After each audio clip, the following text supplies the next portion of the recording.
Okay, guys, so I'm going to do question 2 now. Well, question 2 is another step, and it's a little bit different than the ones you've been doing, okay? It's not any harder. It's just taking in something else that you've got to think about.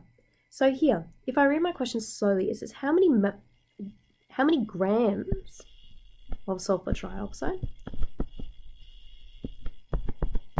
am I producing if I'm starting off with a mass of grams of water, which is 39.7. Now, please note this is mass and mass. I cannot compare coefficients based on mass.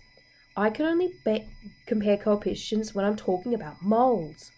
Now that's why I've put this beautiful diagram in the bottom right hand side of my slides. In order to compare coefficients, so from one side of the equation to the other, or one compound to another, I'm comparing moles.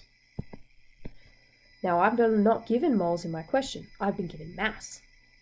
So before I start, I have to find the mass of the unknown substance, use my N equals mass over molar mass to find number of moles.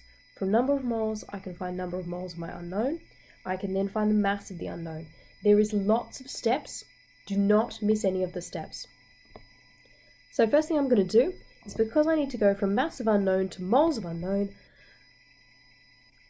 or moles of known, I then have to find the molar mass. So molar mass of H2O equals, please note how I'm doing the number of decimal places.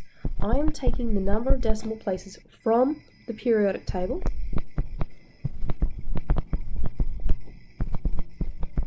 and I'm actually putting in a step that, for all intents and purposes, is pretty straightforward. The markers are looking for this in their question. Now to find number of moles of H2O equals mass over molar mass equals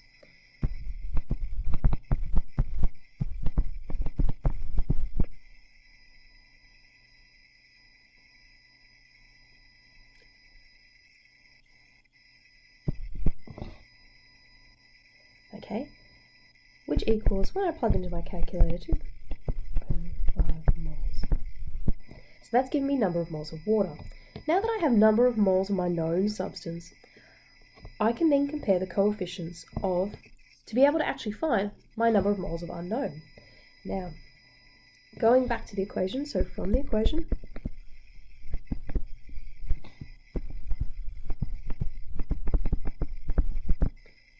number of moles of H2O is 6 to number of moles of SO3, which is 2. So that means, if I look at this, this is a 3:1 ratio. As a result, my number of moles of water is going to be 3 times larger than my number of moles of sulfur trioxide. So as a result, therefore, number of moles of sulfur trioxide equals 2.205 divided by 3, which will equal 0.735. Now I've got my number of moles of sulfur trioxide.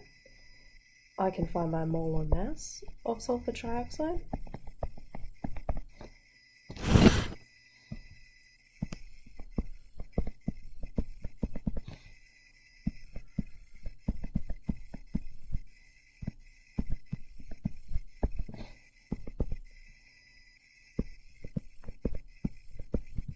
Now that I've got my molar mass and I've got my number of moles, I'm just going to come up on the right hand side over here. To find my mass, I'm going to rearrange N equals mass over molar mass.